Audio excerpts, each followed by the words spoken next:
Hello एमर्स, एक बार पुनः हम लोग आ गए हैं अपने लेक्चर को आगे बढ़ाने के लिए। तो जैसा कि आप सभी लोग जानते हैं, हम लोग बात कर रहे हैं डिफरेंशिएबिलिटी की, और डिफरेंशिएबिलिटी में हम लोगों ने कई सारे फंक्शंस को पढ़ लिया है। अब हम 5.4 एक्सरसाइज की ओर बढ़ेंगे, लेकिन उससे पहले हम पढ़ेंगे क्या, कॉन्सेप्ट ऑफ अदर फंक्शन। यानी अदर फंक्शन मतलब जैसा कि आप सभी लोग जानते हैं, हम लोगों ने इसके जस्ट वीडियो के पहले, मतलब ये जो वीडियो शूट हो रहा है इसके जस्ट पहले एक लेक्चर और रिकॉर्ड हुआ है जहाँ पे हम लोगों ने एक्सपोनेंशियल फंक्शन के बारे में देखा। क्यों देखा भाई? क्योंकि हमको पता है कि एक्सपोनेंशियल फंक्शन आने वाला है 5.4 एक्सरसाइज में। वैसे ही लॉगरिथम फंक्शन भी आने वाला है, तो लॉगरिथम फंक्शन को फटाफट देख लेते हैं, फिर कहानी को आगे बढ़ाएंगे। तो सबसे पहली बात, लॉगरिथम फंक्शन क्या है भाई? कुछ नहीं है, पिछला वाला फंक्शन ही है। आएगा समझे? Logarithm function. अब लॉगरिथम फंक्शन जो है ये आया कहाँ से था? इसको लाने वाले साइंटिस्ट क्या नाम है? सबसे पहले जॉन नेपियर। क्यों लाया गया था? बड़े बड़े कैलकुलेशन सॉल्व करने के लिए। कब लाया गया था? 1614 में। किसके द्वारा? जॉन नेपियर के द्वारा। अच्छा, लॉगरिथम जो होता है वो एक्चुअल में क्या करता है? बड़े कैलकुलेशन करता है ना? बहुत बड़े कैलकुलेशन को सॉल्व कर रहा होता है। सर कैसा कैलकुलेशन? अरे जैसे आप जानते हो कि मेनली हम एडिशन करते हैं, तो जब बहुत बड़ा एडिशन होता है तो हम उसको किस में कन्वर्ट कर देते हैं? मल्टीप्लिकेशन, क्योंकि मल्टीप्लिकेशन आसानी से एडिशन कर देता है। ठीक है, मतलब शॉर्ट फॉर्म में करके दे देता है एडिशन को। फिर हम मल्टीप्लिकेशन करते गए तो अगर बड़ा मल्टीप्लिकेशन आ गया तो फिर हमने उसको किस में कन्वर्ट कर दिया? एक्सपोनेंट के अंदर कन्वर्ट कर दिया। ठीक है, तो एक्सपोनेंट मतलब पावर के रूप में कन्वर्ट कर दिया, यानी वही मल्टीप्लिकेशन वाले नंबर्स को पावर के रूप में कन्वर्ट कर दिया। जैसे सिंपल समझ सकते हैं, यहाँ पे 2 + 2 + 2 + 2 + 2 है। ठीक है, तो मैं इसको डायरेक्ट क्या लिख सकता हूँ? 2 × क्या, 1 2 3 4 5। डायरेक्ट मैं लिख दूंगा 2 × 5। देखिए इतने बड़े टर्म को डायरेक्ट 2 टर्म में कन्वर्ट कर दिया गया। ठीक है, बिल्कुल। अब अगले केस में क्या हुआ? अगले केस में क्या हुआ कि मेनली हम अगर पावर में कन्वर्ट करें तो कैसे करेंगे? तो जब मान लीजिए हमारे पास मल्टीप्लिकेशन दिया गया ऐसे 2 का ऐसे 5 बार। ठीक है, तो मैं इतना बड़ा कैलकुलेशन, दैट मीन्स ये मल्टीप्लिकेशन है, तो इसको डायरेक्ट लिख दूंगा 2⁵। क्लियर है? तो ये क्या बन गया आपका? एक्सपोनेंट। देख पा रहे होंगे, ये इतना बड़ा तो इसको इसमें कन्वर्ट कर दिया गया, ये इतना बड़ा तो इसको एकदम छोटे में कन्वर्ट कर दिया गया। तो ये क्या बन गया? एक्सपोनेंट। लेकिन अगर एक्सपोनेंट लंबा चौड़ा आ गया, यानी एक्सपोनेंट भी क्या हो गया? कॉम्प्लिकेटेड हो गया, कॉम्प्लेक्स हो गया, तो उसको सॉल्व करने के लिए कौन आता है? Logarithm function. ठीक है, तो लॉगरिथम फंक्शन क्या करता है भैया? तो ये एक्चुअल में एक्सपोनेंट को ईजी बना रहा होता है। ठीक है, ये एक्सपोनेंट को क्या बना रहा होता है? ईजी। चलिए समझते हैं कैसे ये एक्सपोनेंट को ईजी बनाता है। तो अगर ये एक्सपोनेंट के ईजी वाले कॉन्सेप्ट को समझे, पहले ध्यान से समझिए। तो मेनली हमने क्या बोला कि कैलकुलेशन के लिए आ रहा है। ठीक है, एक्सपोनेंट को ईजी बनाएगा लॉगरिथम फंक्शन। ठीक है, एक्सपोनेंट को ईजी बनाएगा, और ईजी बना के क्या देगा? कोई ना कोई नंबर देगा ना, देगा नंबर, क्योंकि आप कैलकुलेशन कर रहे हो। कैलकुलेशन में ABCD चाहिए आपको? नहीं, नंबर्स चाहिए। तो जो नंबर एक्सपोनेंट में आपने यूज किया है उसका हमको चाहिए रिजल्ट, वो रिजल्ट भी हमको नंबर में चाहिए। उसके लिए हमको क्या करना पड़ता है? मेनली लॉग टेबल का यूज करना पड़ता है। यानी लॉगरिथम की वैल्यूज दी होती हैं, जैसे log 2 की वैल्यू होती है, log 3 की वैल्यू होती है, ऐसे चल रहा होता है। समझ आ रहा है? इस तरीके से कहानी चल रही होती है कि log 2 की एक वैल्यू है, log 3 की वैल्यू है। तो अंत में जब हम इस फंक्शन को यूज करते हैं तो हमें इस तरीके से नंबर्स नज़र आते हैं, और इनकी पर्टिकुलर वैल्यू होती है जिसको कहाँ मिलेंगी? लॉग टेबल में। और इसको किसने बनाया था? तो बनाया था इसको हैरी ब्रैगिस ने। हैरी ब्रैगिस ने। ठीक है, और कब बनाया था? 1617 में। क्लियर है? हाँ, क्लियर। तो जॉन नेपियर साहब ने 1641 में लॉगरिथम का इंट्रोडक्शन दिया था। फिर क्या बोलते हैं, 1617 में लॉग को और इजी करने के लिए क्या किया गया था? वैल्यूज निकाली गई थी। ठीक है ना? ये क्या करता है? तो ये एक्सपोनेंट को इजी कर रहा होता है। ठीक है, ये एक्सपोनेंट को क्या करेगा? इजी करेगा। और मेनली इसी कारण हम ये बोल सकते हैं कि एक्सपोनेंट का क्या होता है? उल्टा होता है। तो it is inverse function of exponential function. Exponential function, ये एक्सपोनेंशियल फंक्शन का क्या होता है? उल्टा, व्युत्क्रम वाला फंक्शन है। समझ आ रहा है? जैसे समझिए, अगर मैं फंक्शन एक्सपोनेंशियल फंक्शन की बात करूं तो एक्सपोनेंशियल फंक्शन कैसा हमारे पास होगा? a पे पावर x। जस्ट पिछले क्लास में पढ़े हैं। ए पे power x is a exponential function, या इसी को सीधा सीधा लिख दो y इज इक्वल टू ए पे पावर एक्स। तो हमारे पास ये जो फंक्शन है that is called exponential function, ठीक है। वैसे ही अगर हम इसको लॉग में कन्वर्ट करें तो लॉग में इसका उल्टा होता है। अब उल्टा कैसे होता है देखो, अगर मैं इसको कन्वर्ट करूंगा तो ये जो x दिख रहा है ये x कहाँ चला आएगा, y की जगह पे, और ये जो y दिख रहा है वो कहाँ चला जाएगा, x की जगह पे। तो यहाँ पे होगा log a पे power y is equal to x, ठीक है। देखिए एक्सपोनेंशियल फंक्शन से क्या बना है, लॉगरिथम फंक्शन बना है। अब एक्सपोनेंशियल फंक्शन से लॉगरिथम फंक्शन बना तो ये उल्टा कैसे है, तो उल्टा होने का मतलब क्या है समझिएगा ध्यान से। What is the means of उल्टा, मेनली सपोज करिए कि कोई मशीन है, उस मशीन में आप क्या डाल रहे हो, इनपुट, ठीक है। तो क्या दे रहा है ये, आउटपुट। अब आप एक दूसरी मशीन लेके आ रहे हो, दूसरी मशीन, इस मशीन के अंदर जो इनपुट दे रहे हो दैट मीन्स वो इनपुट क्या है, तो पहली वाली मशीन का आउटपुट है। मतलब सीधा समझाऊँ मैं तो ऐसे समझ लीजिएगा, मेनली हमारे पास क्या है, हमारे पास अगर क्या बोलते हैं आम है, सपोज कर ले रहा हूँ मैं आम है, तो मैं इनपुट दे रहा हूँ इसको आम, तो आम की जगह पे आउटपुट दे रहा है ये केला, ठीक है। मैंने इस मशीन के अंदर आम डाला तो आउटपुट में क्या मिला मुझे, केला। और ये जो मशीन है ये इसके इन्वर्स काम कर रही है। कैसे पता चला, ये मशीन कह रही है कि मुझे केला दोगे तो मैं क्या दे दूंगा, हाँ समझ में आ रहा है। तो ये क्या कर रही है, उल्टा काम कर रही है, क्लियर है। ये क्या काम कर रही है, उल्टा। ऐसी सेम कहानी है भाई, यहाँ पे देखो x को वैल्यूज दोगे, x को x की वैल्यू पुट करोगे तो क्या मिलेगा, y की वैल्यू मिलेगी। जबकि यहाँ पे देखो, यहाँ पे y को पुट करोगे तब क्या मिलेगा, x मिलेगा। समझ में आ रहा है। तो यहाँ पे उल्टी हो गई है चीज़ें, यहाँ पे इनपुट के लिए x रखा गया था, यहाँ पे इनपुट y में दिया जाएगा, तो उल्टा काम चल रहा है ना, बिल्कुल। आई होप समझ में आ गया होगा, इसलिए ये उल्टा काम कर रहा है। जैसे अभी आपको और समझ में आएगा जब मैं इसके रियलिस्टिक एग्जांपल दूंगा आपको।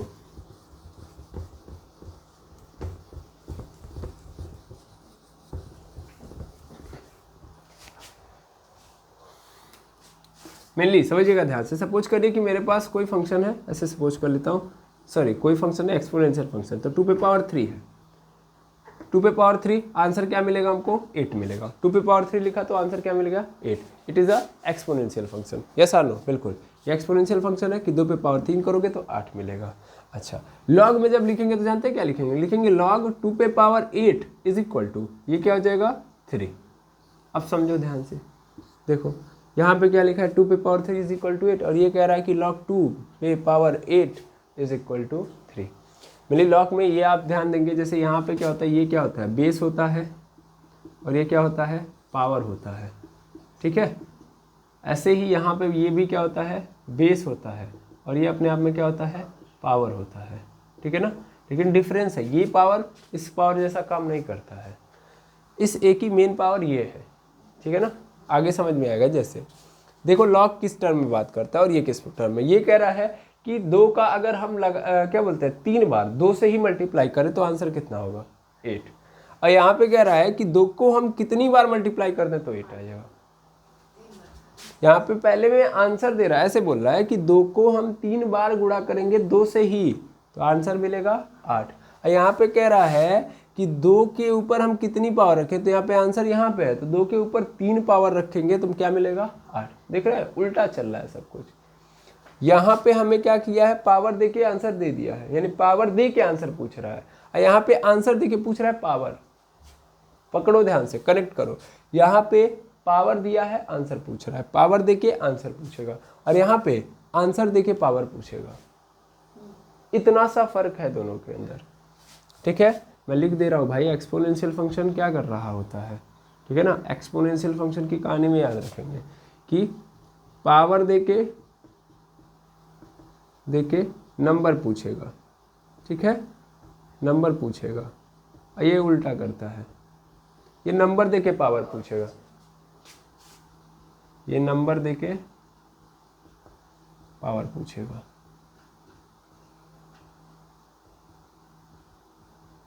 ठीक है। तो ये कहानी चल रही होती है, क्लियर है, ठीक। अब कहानी को थोड़ा और आगे बढ़ाया जाए, और आगे मतलब देखिए कहाँ पे, 1 मिनट में पॉज करिए बिकॉज मिटाने में 4 महीना लग जाएगा। चलिए, तो मेनली हम यहाँ पे ये बात समझते हैं कि जब हमारे पास y इज इक्वल टू ए पे पावर x था, जिसको हम क्या बोलते हैं, एक्सपोनेंशियल फंक्शन, एक्सपोनेंशियल फंक्शन की कहानी को थोड़ा सा समझेंगे। एक्सपोनेंशियल फंक्शन की अगर कहानी को समझे तो यहाँ पे क्या क्या चीज़ें आपके सामने रखी गई थी। जैसे कि ए की बात करूँ मैं तो ए कैसा था, तो सर ए को 0 से बड़ा रखना था, ठीक। अच्छा, ए को 1 भी नहीं रखना था। अच्छा, एक्स को हमेशा 0 से बड़ा रखना था, यानी पावर भी हमेशा क्या होनी चाहिए थी, 0 से बड़ी होनी चाहिए। क्या ऐसा पॉसिबल मतलब है? नहीं, x is all real number, यानी यहाँ पे जो है एक्स जो है ये क्या है, यहाँ पे कुछ भी आप डाल सकते हो, ऐसा बिल्कुल नहीं कि 0 से ज़्यादा रहेगा। तो यहाँ पे ध्यान देंगे x जो है बिलोंग्स टू r। अच्छा, y में जो आंसर मिलेगा वो कैसा मिलेगा, y क्या माइनस में मिलता था? बिल्कुल नहीं, y कैसा मिलता था, तो y एक्चुअल में 0 से बड़ा मिलता था। ये 4 बातें हम लोगों ने एक्सपोनेंशियल से सीखी है, और अगर आपने ये 4 बातें एक्सपोनेंशियल से सीखी है तो यही चीज़ें आपको कहाँ चिपकानी है, लॉग में। यानी log x is equal to log A to the power x is equal to e to the power y is equal to x है ना। तो यहाँ पे भी सेम बातों को चिपकाना है आपको, सेम बात यहाँ पे फॉलो हो रही होगी। क्या क्या बातें फॉलो हो रही होंगी? सबसे पहली बात कि a 0 से बड़ा होना चाहिए, a is equal to not 1 होगा, y क्या होगा 0 से बड़ा होगा, और x क्या होगा, x बिलोंग्स टू r। ठीक है, ये बात याद रखेंगे। मेनली ये कहानी अगर आप समझ पाएंगे तो काम चलेगा। ये क्या है, it is the condition of logarithm function. ठीक है, लॉगरिथम फंक्शन। अब कई लोग कहेंगे आपने लिख दिया, हम विश्वास कैसे मान लें? हम कह रहे मत मानिए, बताते हैं कैसे होगा। तो मेनली सपोज करिए कि मेरे पास यहाँ पे लॉग है 2 है, यहाँ पे मैंने 16 लिख दिया, इसका आंसर क्या होगा, 4 होगा सर, सीधी बात है। अच्छा, ये आ कैसे रहा, थोड़ा सा मैं आपको चाहूँगा एक्सप्लेन करना। एक बेसिक प्रॉपर्टी के कारण ऐसा चल रहा होता है मेनली। तो ये आप अगर समझ गए होगे तो डायरेक्ट कर सकते हो। देखो, जैसे सिंपल देखा जाए तो 2 पे पावर 16 है, दैट मीन्स 2 पे हम कौन सी पावर डाल दें कि 16 आ जाए, सीधा आंसर है 4, बात खत्म। ऐसे यहाँ पे देखेंगे कि आखिर यहाँ पे हुआ क्या मेनली, तो यहाँ पे 2 है, फिर यहाँ पे 2 है, मतलब हम इसको लिखना चाहें तो क्या लिख सकते हैं, क्या 2 के ऊपर पावर हम जनरेट कर सकते हैं यहाँ पे? अभी रहने दीजिए, अभी छोड़िए, अभी पहले ना सिंपल चलते हैं लेके। चलिए, यहाँ पे लॉग है, यहाँ पे क्या हो जाएगा 2 है, फिर यहाँ पे मैंने कितना लिख दिया 32। क्या 2 के ऊपर हम कोई पावर डालेंगे तो यहाँ पे 32 हो जाएगा? कौन सी पावर डालेंगे? वेरी गुड, 2 पे पावर 5 डाल देंगे, क्या मिल जाएगा हमको 32। समझ में आ रहा? ये बेसिक है। ऐसे ही और देखिएगा, लॉग है 2 है, यहाँ पे मेरे पास लिखा गया है कि 1/4 लाना है, 1/4 लाना है, दैट मीन्स क्या आंसर होगा इसका, 1/4 सर -2 होगा। ये सर नो देख लीजिए कैसे, 2 है, इस पे पावर -1/2 तो क्या आ जाएगा, 1/2 का स्क्वायर हो जाएगा कि नहीं हो जाएगा, और 1/2 का स्क्वायर मतलब 1/4 मिल गया। ऐसे ही हमारे पास लॉग है 2 है, हमारे पास दे दिया कि भैया 1/16 लेके आना, आंसर क्या होगा -4। समझ में आ रहा है? तो ये चीज़ें चल रही हैं कि नहीं चल रही हैं? ठीक, ऐसे और देखेंगे और मतलब कुछ और एग्जांपल देखते हैं, थोड़ा फील करते हैं। जैसे हमारे पास लॉग है, अब यहाँ पे देखेंगे 1 है, 1 पे पावर क्या है 5 है। अब ये बताइए, ये कह रहा है, क्या कह रहा है, पहले ध्यान दीजिएगा, कह रहा है कि 1 पे हम कौन सी पावर डाल दें कि 5 आ जाए। क्या ऐसी कोई पावर है? नहीं पावर है, बिल्कुल नहीं, कोई पावर ही नहीं है ना। तो यहाँ पे ये अनडिफाइंड है, पहली चीज़ ये अनडिफाइंड है। फील कर लिए तो काम बन जाएगा। फिर यहाँ पे आइए, लॉग है, फिर यहाँ पे हमारे पास क्या है -2 है, और -2 पे मैंने क्या लिख दिया है 4 लिख दिया है, -2 पे पावर कितना लिख दिया है 4। तो -2 के ऊपर कौन सी पावर डाल देंगे तो 4 आ जाएगा। -2 के ऊपर अगर हम कौन सी पावर डाल दें कि क्या आ जाएगा हमारे पास 4, तो मेनली 2 होता है सर, 2 डाल दोगे आ जाएगा, -2 का स्क्वायर करेंगे तो क्या मिल जाएगा हमको 4 मिल जाएगा। चलिए, अच्छी बात है। अच्छा, ये थोड़ा सा जब आया ना तो इसको रख लीजिए कि हाँ आ रहा है, ठीक है, लेकिन थोड़ा आगे बढ़ाइएगा इसको। लॉग -2 पे पावर अगर मैं यहाँ पे लिख दूँ, यहाँ पे मैंने क्या लिख दिया 8। अब बताओ कि -2 पे हम कौन सी पावर डालें कि 8 आ जाए, तो ऐसी कोई पावर है ही नहीं। अब क्या हो गया, ये अनडिफाइंड हो गया। ठीक है, अनडिफाइंड हो गया। अभी तक तो ये काम कर रहा था, जस्ट एक कदम पहले ये काम कर रहा था, अब काम करना बंद कर दिया। यही समस्या है किसमें, कि जब हम क्या देंगे ए को माइनस में डालेंगे तो ये कभी काम करेगा, कभी नहीं करेगा। दैट मीन्स इसीलिए हम ए को निगेटिव नहीं ले सकते। समझ में आया? ए को नेगेटिव क्यों नहीं ले सकते? क्योंकि कभी काम करेगा कभी नहीं करेगा। मेनली माइनस में रखे हो तो जब तक आप क्या दोगे, जब तक आप इवन नंबर पावर में दोगे, यानी पावर जब तक आप इवन नंबर बनाओगे तब जो रिजल्ट रखोगे, दैट मीन्स हमेशा यहाँ पे वही नंबर रखना पड़ेगा जो इसके इवन पावर पे आती हो, ठीक है ना? तो काम बनेगा, अदरवाइज नहीं काम बनेगा, फंस जाएगा, दैट मीन्स नहीं काम हो रहा होगा।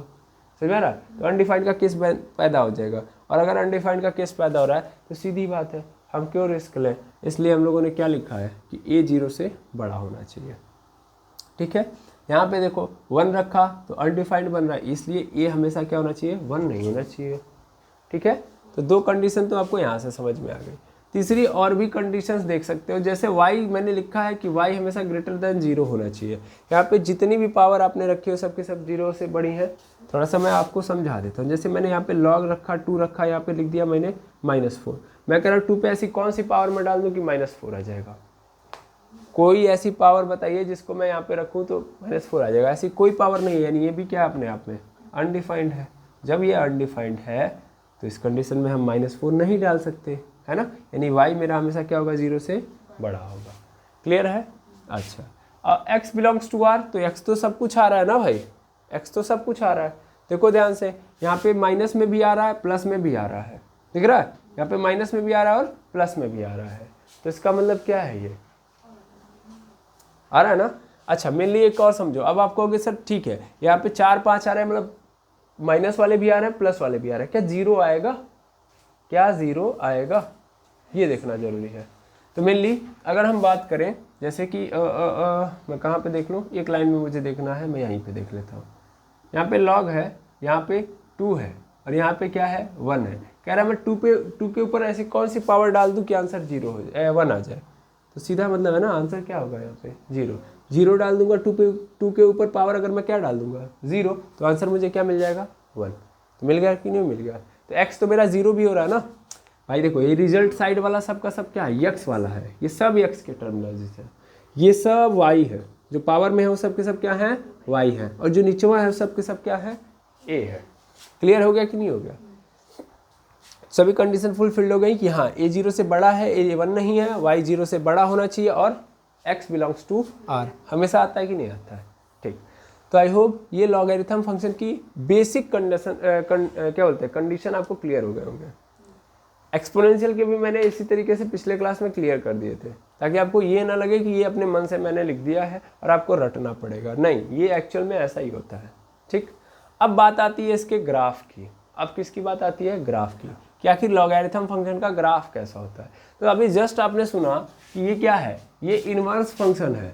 ये क्या है, इनवर्स फंक्शन है एक्सपोनेंशियल फंक्शन का। तो जैसे एक्सपोनेंशियल फंक्शन का ग्राफ बनेगा, उसका जस्ट उल्टा ग्राफ किसका बनेगा, लॉगरिथम फंक्शन का। ठीक है, तो वो कैसे बनेगा चलिए देखते हैं। इन सबसे पहले इस साइड को खत्म करें। चलिए, तो अब हम ग्राफ बनाएंगे। मेनली अगर हम ग्राफ की बात करें तो सबसे पहले हमको याद होना चाहिए कि हम लोगों ने पिछले क्लास में कौन सा ग्राफ बनाया था। ठीक है, मेनली आप जानते हैं कि एक्सपोनेंशियल फंक्शन के 2 टाइप के ग्राफ बने थे। पहले टाइप का जो ग्राफ था कुछ ऐसा था, कैसा था सर, ध्यान दीजिएगा। तो अगर ये एक्सपोनेंशियल फंक्शन है तो इसको हम लोगों ने 2 पार्ट में डिवाइड किया था। ऐसा हम जानते हैं कि ए हमारा क्या होगा, 0 से बड़ा होगा, तो हम लोगों ने पहला कंडीशन ये रखा था कि ए हमारा 1 से बड़ा हो, और दूसरा ए जो है हमारा मतलब 0 से बड़ा हो लेकिन 1 से क्या हो, छोटा हो। ठीक है, 1 से छोटा हो, दैट मीन्स 0 और 1 के बीच में अगर ए मेरा लाई कर रहा है तो उसके लिए अलग ग्राफ, और अगर ए क्या बोलते हैं 1 से बड़ा है तो उसके लिए अलग ग्राफ। क्लियर है? बिल्कुल। तो ये कहानी हम लोगों ने देखी थी।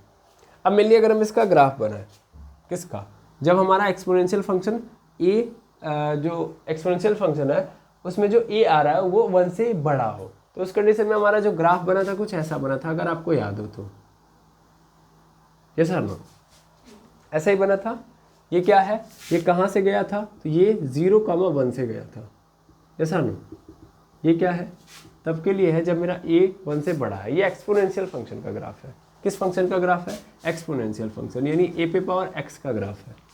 ठीक है, अब इसी का जस्ट उल्टा हमको बनाना है। उल्टा तो ध्यान दीजिए, इनवर्स के अंदर आपको ये बात सिखाई गई है कैसे होता है। यहाँ से आप y बराबर x एक्सिस ड्रॉ करिए, ठीक है, और जस्ट इसको पलट दीजिए, ग्राफ को, इस ग्राफ को क्या कर दीजिए, पलट दीजिए, काम खत्म। देखिए इसको जब मैं पलटूंगा ऐसे तो क्या बनेगा, ऐसे ही तो बनेगा, हाँ या ना। इसको पलटूंगा तो ग्राफ ऐसे कन्वर्ट हो जाएगा, और ये कहाँ से जा रहा होगा, तो ये जा रहा होगा 1,0 से, 1,0 से, और ये बन गया आपका किसका ग्राफ, log a बेस, मतलब base a power y is equal to x का ग्राफ, ठीक है। और ये क्या था, ये किसका ग्राफ था, तो ये a पावर x बराबर y का ग्राफ था, ठीक है। तो दोनों में फ़र्क समझिएगा, क्लियर। देखिए इसका जस्ट उल्टा कर दिया, काम बन गया, ओके। और यहाँ पे भी कंडीशन वही है कि यहाँ पे भी जो a होगा वो क्या होगा, 1 से बड़ा होगा, ओके। बाकी डोमेन आप लिख सकते हो यहाँ पे, यस सर नो। अब डोमेन लिखो, क्या होगा इसका डोमेन, यानी इस ग्राफ से आपको डोमेन क्या मिल रहा है, सर मिल रहा है 0 से लेके इनफाइनाइट तक चल रहा है, 0 से लेके इनफाइनाइट तक। ध्यान से देखना, ये 0 तक अप्रोच कर रहा है, मतलब 0 तक पहुंचा नहीं है, 0 नहीं हुआ है, लेकिन 0 से आगे है, इसीलिए मैंने क्या लिखा है, ओपन। तो 0 से आगे है और कहाँ तक गया है, इनफाइनाइट तक। ये कहाँ तक जाएगा, इनफाइनाइट तक जाएगा, जाएगा कि नहीं जाएगा। तो इसका डोमेन क्या है, 0 से लेके इनफाइनाइट। अच्छा ये ग्राफ से आप 0 से इनफाइनाइट यही समझते हैं, डोमेन क्या होता है, what is the means of domain, जो हम डालेंगे।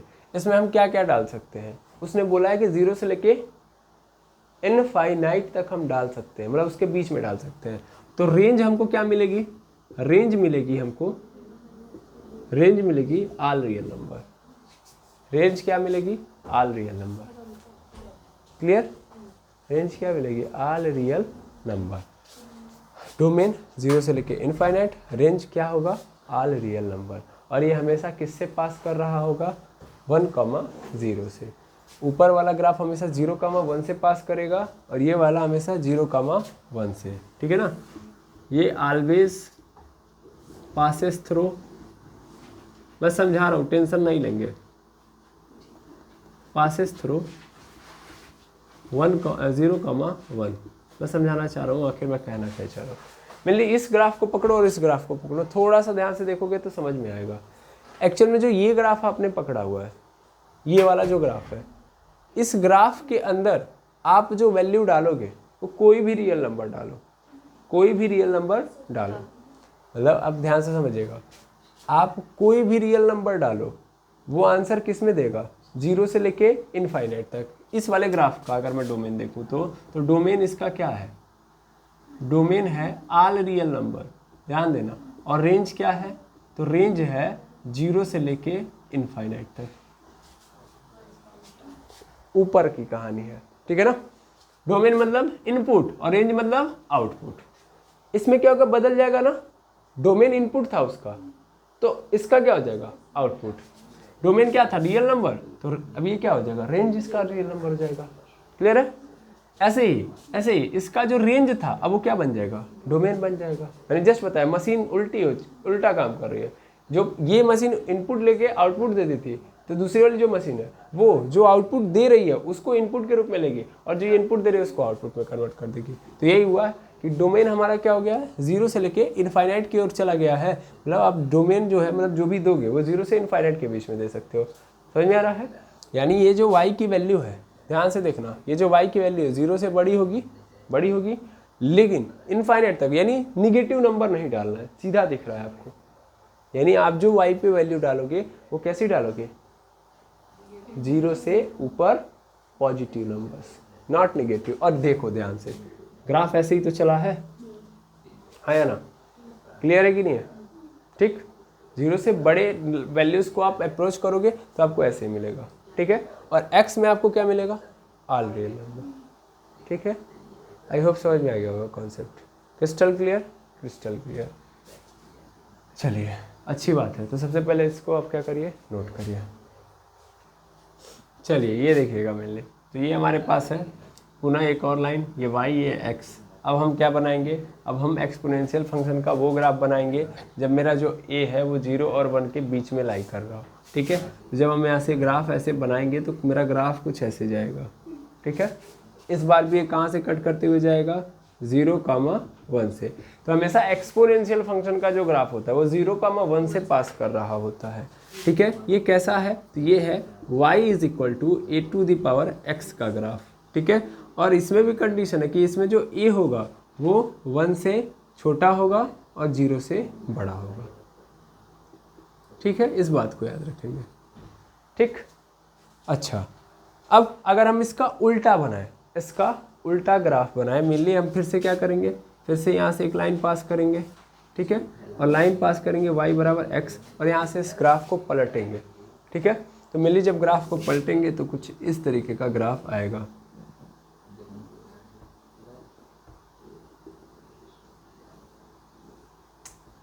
ऐसे ही समझ लीजिए, ऐसे। ठीक है, ये कहाँ से पास कर रहा होगा, ये पास कर रहा होगा 1,0 से। ठीक है, 1,0 से पास कर रहा होगा, ये बात याद रखेंगे। ये किसका ग्राफ है, तो ये है x बराबर सॉरी, यहाँ पे हाँ x बराबर क्या हो जाएगा, log a y हो जाएगा कि नहीं हो जाएगा, ये बन जाएगा। तो आई होप आपको कहानी समझ में आ रही होगी कि मेनली क्या बन रहा है। ठीक है, देखिए यहाँ पे प्रॉब्लम थोड़ी सी ये क्रिएट हो रही है जो मैं आपको समझाना चाहता हूँ, जैसे कि आपका कॉन्सेप्ट क्लियर नहीं होगा जब तक आप चीज़ों को पकड़ेंगे नहीं। मैंने क्या किया है कि मैंने सभी टर्मिनोलॉजीज में ये ऐसे काम कर दिया है कि ए वाई लिख दिया है। ठीक है ना, ध्यान दीजिएगा, हमारे लिए जो कहानी है, चूँकि हमने एक्सपोनेंशियल फंक्शन को ही पलट के सब लिख दिया है। ठीक है, तो एक्चुअल में हम थोड़ा सा भटक जाएंगे अगर हम इस चीज़ को ऐसे लेके चलेंगे, तो हमारा जो कॉन्सेप्ट है वो क्लियर नहीं होगा। मतलब सर मतलब मैं बता रहा हूँ यार, देखो मैं हमेशा यहाँ पे क्या रखूँगा, x ही रखूँगा, यहाँ पे क्या रखूँगा, y। मतलब फंक्शन के रूप में है ना, इट इज़ अ फंक्शन, समझो ध्यान से, कुछ टेढ़ा मेढ़ा नहीं कर रहा हूँ। ये क्या है, फंक्शन है। ठीक है ना, ये क्या है, फंक्शन है। तो फंक्शन को हम हमेशा किससे सिंबल करते हैं, y से करते हैं, इसलिए मैं यहाँ पे ये लिख रहा हूँ। ठीक है, अब आप कहोगे नहीं सर, अभी आपने ये पढ़ाया कि अगर मान लीजिए हमारे पास कुछ इस तरीके का पोर्शन है तो मैं इसको कनेक्ट करूंगा तो ऐसे करूंगा। हाँ, जब मुझे कन्वर्ट करने वाली बात आएगी तो मैं ऐसे लिखूंगा, ध्यान देंगे, जब कन्वर्ट करने वाली बात आएगी तो ऐसे लिखूंगा। अदरवाइज हम कभी हमेशा फंक्शन को कैसे दिखाएंगे, ऐसे। अदरवाइज हम कंफ्यूज हो जाएंगे।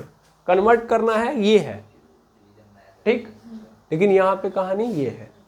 ये इससे ये समझ में आ गया कि इसका जो x है वो y बन चुका है और जो y है वो x बन चुका है। दैट मीन्स इनपुट आउटपुट बन चुका है और आउटपुट इनपुट बन चुका है। ये जरूर याद रखेंगे, लेकिन सिंबलाइज करोगे तो ऐसे ही करोगे। क्वेश्चन इसी पे करना है आपको, ठीक है, और आपको दिखाई भी ऐसे ही देगा, तो टेंशन हो जाएगा अगर आपने ऐसे काम नहीं किया तो, ठीक है। इसीलिए मैं इसको फंक्शन के रूप में कन्वर्ट कर दूँ तो y इज इक्वल टू यहाँ पे क्या हो जाएगा, a पे पावर x। अब समझ पाओगे मेनली कि x पे मैं इनपुट दे रहा हूँ, y से मुझे आउटपुट मिल रहा है, ठीक है। तो अब पहले फिर से हम डोमेन और रेंज की बात करें तो डोमेन और रेंज कितना होगा बता सकते हैं? इसका डोमेन कितना होगा, डोमेन अगेन जो होगा मेरे पास वही होगा जो पहले था। डोमेन 0 से लेके इनफाइनाइट होगा, ऐसा नो। हम इनपुट कहाँ से कहाँ की ओर डालेंगे, 0 से लेके इनफाइनाइट की में। और रेंज क्या होगा, तो रेंज अभी भी हमारे पास ऑल रियल नंबर, और यहाँ भी ये किससे पास करेगा, 1,0 से, ठीक है। अब देखोगे तो समझ में आएगा। डोमेन मैंने कैसा डाला है, 0 से लेके इनफाइनाइट तक डाला है, और हमको रेंज क्या मिली है, रियल नंबर। क्लियर है, हाँ या ना? What is the means of domain, तो यहाँ पे x पे वैल्यू डाली गई है ना, देखो यही तो है। तो हमने क्या डाला है, 0 से, मतलब 0 के बाद से स्टार्ट किया है, 0 के बाद से ही हमने नंबर डालना स्टार्ट किया, इनफाइनाइट तक डाला। तो ये मेरा x वाला पोर्शन, y वाला पोर्शन ये है रियल नंबर में। क्लियर है, समझ में आया? क्यों रियल नंबर, देखो क्यों, आखिर रेंज मैंने r रखी है क्योंकि y माइनस में होगा ना, फंक्शन की वैल्यू तो माइनस में आएगी ना। याद करो यहाँ पे देखो, ये है y ना, y की वैल्यू माइनस में भी तो आ रही है, प्लस में भी तो आ रही है। तो ये मेरा क्या है, देखो अब इसको मैं सही तरीके से लिख दूँ। अब देखो, अब मैं लिखूंगा यहाँ पे, क्योंकि अगर मैं फंक्शन को यहाँ से चेंज कर दूँ, यहाँ पे x लिख दूँ, अब यहाँ पे क्या लिख दूंगा, y। अब तुमको समझ में आएगा कि जो x होगा वो 0 से बड़ा होगा और y belongs to all real number, ठीक है। यहाँ से कनेक्ट कर लो अब, बिकॉज हम जब इसको अकेले फंक्शन में लिखेंगे तो हमको ऐसे ही तो मिलेगा। समझ में आ रहा है? इसीलिए हम ये कर रहे हैं। जब हम इसके कन्वर्जन को लिखेंगे तब हम चेंज करके लिखेंगे, यानी हम जब इसका कन्वर्जन लिखेंगे, इसको ट्रांसफॉर्म करेंगे, तब चाहो लिखेंगे इसको कि log a y is equal to x, ठीक है ना।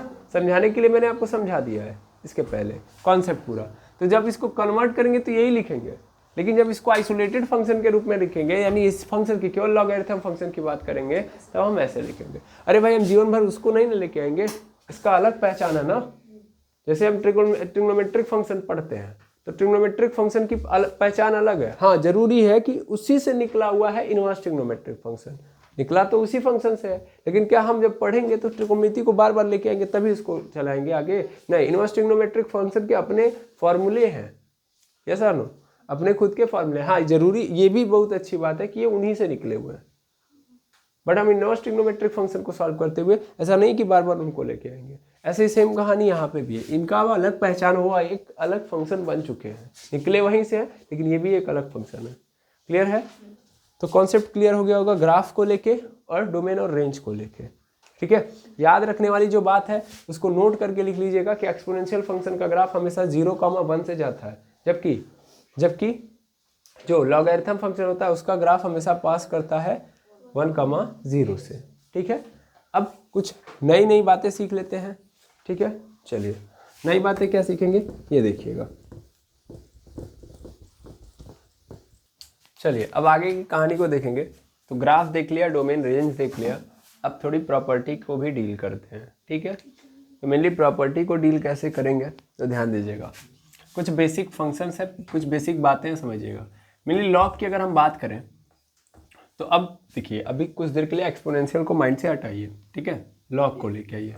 तो मेनली लॉग की अगर हम बात करें तो यहाँ पे हमारे पास a होता है, फिर यहाँ पे क्या होगा x होगा, और इसकी वैल्यू क्या होगी y। ठीक है ना, एक्सपोनेंशियल फंक्शन लिखेंगे तो y इज इक्वल टू ए पे पावर x। एक्सपोनेंशियल फंक्शन अलग, ये अलग। अभी कहेंगे आप ही कहते हैं अलग हटाने के लिए, फिर आप ही लिख दिए, वो सिर्फ और सिर्फ दिखाने के लिए है।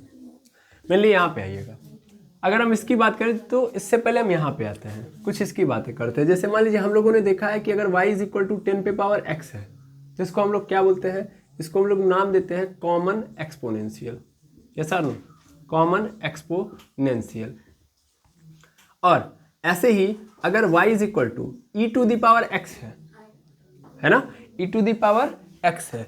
मेनली e की जो वैल्यू होती है, मतलब e क्या होता है, सबसे पहले तो ये बताइए, आइलर कांस्टेंट है ना, आइलर कांस्टेंट। अच्छा, इसको एक और नाम देते हैं नेपियर कांस्टेंट, इसको हम लोग नेपियर कांस्टेंट के नाम से भी जानते हैं। तो नेपियर कांस्टेंट, इसकी एक क्या होती है, फिक्स वैल्यू होती है। कितनी होती है, यहाँ पे होती है 2 पॉइंट। देखिएगा ये पूरा नहीं होता है, इरेशनल नंबर है, ये अप्रॉक्स होता है, एग्जैक्ट मत मान लीजिएगा।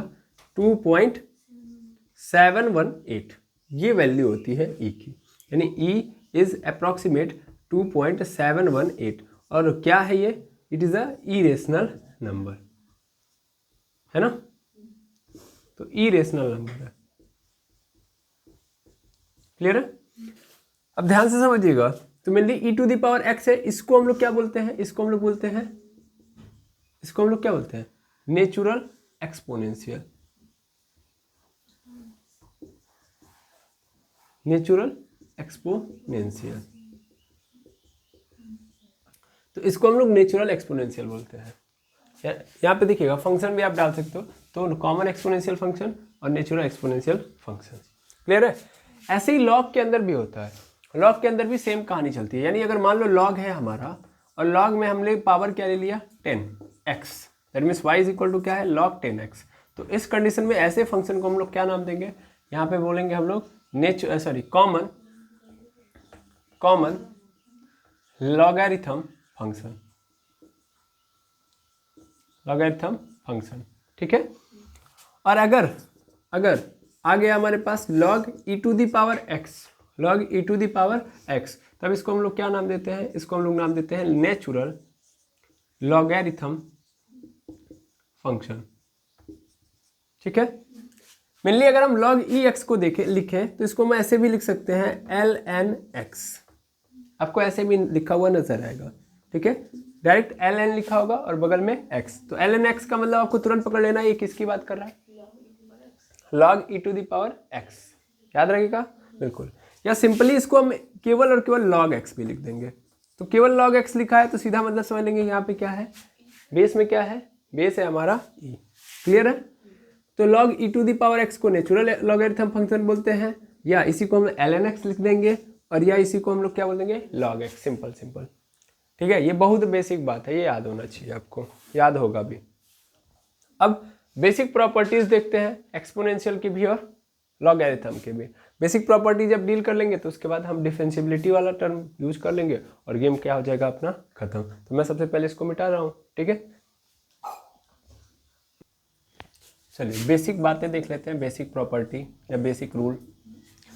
जैसे सबसे पहले एक्सपोनेंशियल में आप जानते हो कि मान लो A to the power m है into A to the power n, तो हम डायरेक्ट क्या लिख देंगे, ए पे power m plus n। Exponential में है, दैट इज एक्सपोनेंशियल फंक्शन। अगर दो एक्सपोनेंशियल फंक्शन है जिनका बेस सेम है, उनके ऊपर पावर अलग अलग है, उनका मल्टीप्लाई कर रहे हैं, तो हम डायरेक्ट उनकी पावर को ऐड करके लिख देंगे, है ना। ये तो हम लोगों ने पढ़ा है, 3 पे पावर 2 है मल्टीप्लाई 3 पे पावर 5 है, दैट मीन्स डायरेक्ट लिख देते हैं 3 पे पावर 8। ठीक, सॉरी 7 और 5 मतलब 2 और 5 7 होगा, ठीक है। अच्छा, ऐसे ही हम नीचे आएंगे, मेनली ए पे पावर m है और इस पूरे पे पावर n है, तो डायरेक्ट हम लिख देंगे ए पे पावर m इंटू n। ये सर जैसे 3 पे पावर 2 है, इस पूरे पे पावर 5 है, दैट मीन्स हम क्या लिख देंगे यहाँ पे 5 2 जा 10, 3 पे पावर 10 लिख देंगे। क्लियर है। ऐसे ही अगर हमारे पास तीसरे नंबर का फॉर्मूला है, ए टू दी पावर m है, नीचे ए टू दी पावर n है, इसको हम लिखेंगे तो ए पे पावर m माइनस n लिख देते हैं। ये वाला पावर अपने ऊपर लेके चला जाता है, मल्टीप्लाई होता है, तो ऐड की जगह पे सब्सट्रैक्शन होता है। 3 पे पावर 2, 3 पे पावर 5, 3 पे पावर 5, 3 पे पावर 2 है, तो आंसर क्या मिलेगा हमको 5 माइनस 2, दैट मीन्स 3 पे पावर 3। ऐसे ही और क्या बना सकता हूँ मैं, तो m हो गया, n हो गया, लगभग इतना ही आपको बेसिक में मिलता है। हाँ, ये भी तो इतना ही मिलता है, आगे ज़रूरत पड़ेगी देखा जाएगा, ठीक है। लॉगरिथम में आते हैं, ये तो एक्सपोनेंशियल था, लिख लो भाई, तो पता नहीं क्या हो गया इसको, एक्सपोनेंशियल, और इसको बोलते हैं हम लोग लॉगरिथम। तो लॉगरिथम फंक्शन की बात करें तो सबसे पहले लॉग m इंटू n, ठीक है, लॉग m इंटू n है, तो क्या करेंगे हम लोग log m plus log n लिखेंगे, ठीक है, पहली बात।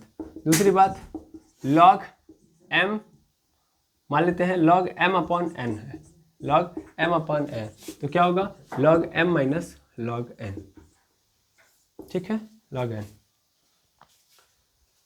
ठीक, फिर थर्ड नंबर पे लॉग m पे पावर क्या आ गया n, लॉग m पे पावर n, तो ये n कहाँ चला आएगा नीचे, तो क्या आ जाएगा n लॉग m। क्लियर है। ऐसे ही चौथे नंबर पे देखेंगे कि मेनली अगर हमारे पास है लॉग x पे पावर x, यानी x पे पावर क्या आ गया x, सेम नंबर है, समझ में आ रहा है क्या हुआ। हाँ, लॉग 10 पे पावर 10 या लॉग e पे पावर e, समझ में आ रहा है। तो इनमें से कुछ भी है तो इसकी वैल्यू क्या होगी, इसकी वैल्यू 1 हो जाएगी, इसकी 1, बिकॉज सेम नंबर है तो कैंसिल आउट हो जाता है, गेम ओवर हो जाता है, ठीक है। यहाँ पे ध्यान देंगे जो a होगा, हाँ ठीक है, e अगर आ रहा है मेनली तो a के ऊपर, मतलब जो a है मेरा, a की जगह पे x रख दिया मैंने, यार a सॉरी ये गलत है, a पे पावर a होगा तब होगा, a पे पावर a होना चाहिए। अगर a पे पावर a नहीं रहेगा तो गड़बड़, मतलब x तो वेरिएबल है ना, हाँ तो फिर दिक्कत होगी। अगर सेम नंबर आ रहे हैं तब की बात हो रही है, same base same power, same base same power, same base same power, value 1, ठीक है। ठीक, और भी बातें देखो तो बहुत इंपॉर्टेंट बातें और भी है, जैसे हमारे पास एक आता है तरीका बेस चेंज करने का। बेस चेंज मतलब जैसे सपोज करिए कि मेरे पास है लॉग ए पावर b, है ना।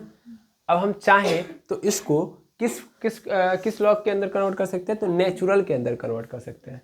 किसके अंदर कन्वर्ट कर सकते हैं, नेचुरल। कैसे, यहाँ पे हम लोग लिखेंगे मेनली क्या कि लॉग ए पे पावर b है, तो मेनली हम इसको लिख देंगे लॉग ई पे पावर b अपॉन लॉग ई पे पावर a। समझ में आ रहा है। देखो ऊपर वाला ऊपर के साथ, नीचे वाला नीचे के साथ, ध्यान देना है। देखो b इसमें क्या होगा आपका, b कांस्टेंट होगा। जैसे बहुत इंपॉर्टेंट है, इसको बेस चेंज फॉर्मूला बोलते हैं। बेस चेंज बहुत ज़्यादा यूज करना इसका, ठीक है ना। बेस चेंज इसको देखो कैसे करेंगे, जैसे मान लो सपोज कर लो कि यहाँ पे हमारे पास log 5 पे पावर x है, अभी डिफरेंशिएबल में इसका काम किया जाएगा, मतलब यूज किया जाएगा।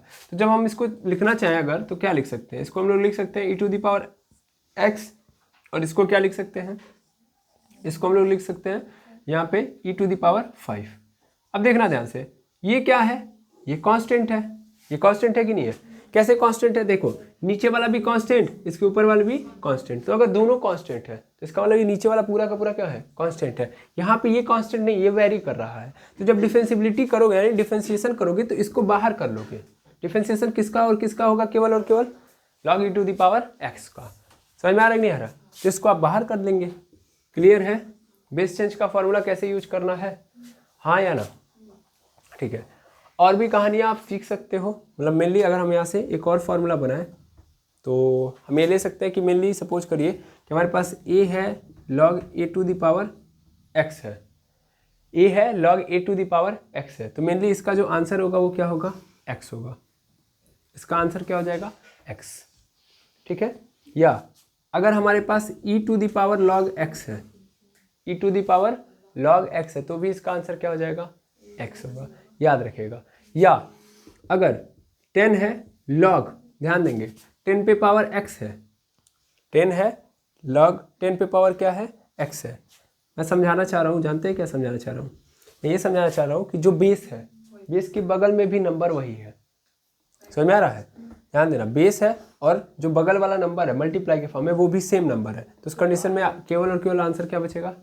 x। क्लियर है? ऐसे ही यहाँ पे भी होगा, देखो यहाँ पे भी वही होगा कि नहीं होगा? यहाँ पे log x मतलब यहाँ पे पावर क्या, बेस क्या है? e ही है। समझ में आ रहा है? तो इसलिए ऐसा हुआ है। ठीक है, क्या मेरी बात समझ में आ गई? इस बात को यदि आप समझ गए तो ठीक है। तो सॉरी, आप समझ नहीं पाएंगे, ऐसे मैंने लिखा ही गलत है, एक्चुअल में ऐसे नहीं है, ऐसे है।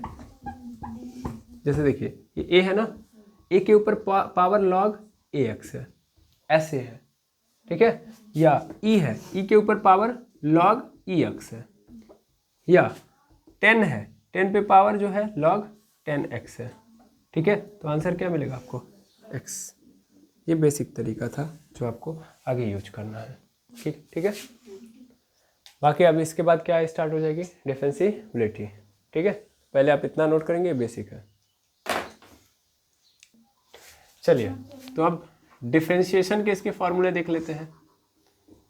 मेनली एक्सपोनेंशियल फंक्शन के तो देख ही लिए हैं। तो डिफरेंशिएशन ऑफ लॉगरिथम फंक्शन अगर आप कर रहे हो तो मेनली अगर आप डिफरेंशिएशन कर रहे हो, किसका कर रहे हो? बड़ा इंपॉर्टेंट रोल है यहाँ पे, ध्यान से देखेंगे। d/dx कर रहे हो किसका? log x का। तो आपके सामने ऐसे डायरेक्ट रख दिया जाएगा log x, गलती से भी मत सोचिएगा। एक्चुअल में यहाँ पे बेस में क्या है? e है ना? यहाँ पे बेस में तब क्या हो जाता है? e। और इसका अगर आप करते हो तो आंसर में क्या मिलेगा आपको? 1/x। इस बात को याद रखेंगे। ठीक है, मेनली सपोज करो d/dx कर रहे हो, log है, बेस में क्या है? e है, लेकिन यहाँ पे x की जगह पे क्या है? कोई फंक्शन है, तो क्या करोगे? सिंपल 1/fx तो करोगे। मान लेना कि क्या है यहाँ पे x है, तो x के माफिक कर देना 1/x होता है, तो 1/fx। लेकिन ये x नहीं है, इसलिए तुम अगेन डिफरेंशिएशन कर देना भैया f(x) का, यानी उस फंक्शन का। ठीक है, अच्छा फिर ये पहला हो गया, ये दूसरा हो गया। तीसरे नंबर पे ठीक है, ये तो बेस e वाला कहानी हो गई। अगर बेस a है दैट मीन्स d/dx कर रहा हूँ मैं, और किसका कर रहा हूँ? बेस a है और यहाँ पे x है। तो अब इसका करोगे तो इसका मैंने समझाया, यहाँ पे बेस चेंज का तरीका लगाना पड़ेगा। क्या करना पड़ेगा? Base change. ध्यान देंगे, बहुत इंपॉर्टेंट है ये। यहाँ पे कौन सा फॉर्मूला लगेगा? Base change. यहाँ पे क्या करेंगे हम लोग? Base change. कैसे करेंगे? ध्यान देंगे। तो मेनली इसको हम कन्वर्ट करेंगे तो ये कन्वर्ट हो जाएगा ऐसे, log e⁵x upon log e⁴a। होगा कि नहीं होगा? और इसका हम डिफरेंशिएशन करेंगे। मैंने जस्ट बताया था ये कांस्टेंट है, तो कांस्टेंट कहाँ हो जाएगा? बाहर, यानी बाहर हो जाएगा। तो यहाँ पे हो जाएगा log e⁴a d/dx log e⁴x होगा। और log e⁴x की वैल्यू कितनी होती है? 1/x। तो आंसर क्या मिलेगा? 1/x log 1/x into 1/log e⁴। ये देखिएगा मैंने गलत निकाला, इसको निकालूंगा तो अपॉन में ही रहेगा ना। 1/log e⁴a, तो यहाँ भी log e⁴a ऐसे ही रह जाएगा। ये क्या हो जाएगा? आंसर। तो डिफरेंशिएशन अगर हम क्या कर रहे हैं, जब बेस में हमारे पास कोई कांस्टेंट है तब उसका हम करेंगे तो ऐसे होगा। अगर e है तब तो डायरेक्ट हो जाएगा। क्लियर है? अब ऐसे ही कहानी में ट्विस्ट आएगा। क्या आएगा? d/dx है, यहाँ पे log a⁴, यहाँ पे x के यहाँ पे f(x) है। ठीक है, तो कैसे करेंगे? तो डायरेक्ट लेके आओ, क्या हो जाएगा? 1/fx हो जाएगा, हाँ या ना? x यहाँ पे है तो fx हो जाएगा, फिर log sorry 1 upon log e to the power a हो जाएगा। लेकिन x नहीं है fx, इसलिए हम d अपॉन dx करेंगे इस fx का। समझ में आया? तो बन गया। टोटल कितने बने? 4। और चारों बहुत क्या है, आसान फॉर्मूले हैं। क्लियर है कि नहीं है? तो इस तरीके से हमको लॉगरिथम फंक्शन को डिफरेंशिएट करना होगा इनकी सहायता से। यही 4 है, इन्हीं की सहायता से आपको करना पड़ेगा। क्लियर है? तो आई होप हम लोगों ने कॉन्सेप्ट जितना चाहिए वो सीख लिया है, क्या लगाना है क्या नहीं लगाना है। अब हम कहाँ पे कूदेंगे? क्वेश्चन पे, ठीक है, और आराम से क्वेश्चन सॉल्व करेंगे। तो आज के लिए इतना ही, मिलते हैं नेक्स्ट वीडियो के अंदर। Thank you very much एमर्स।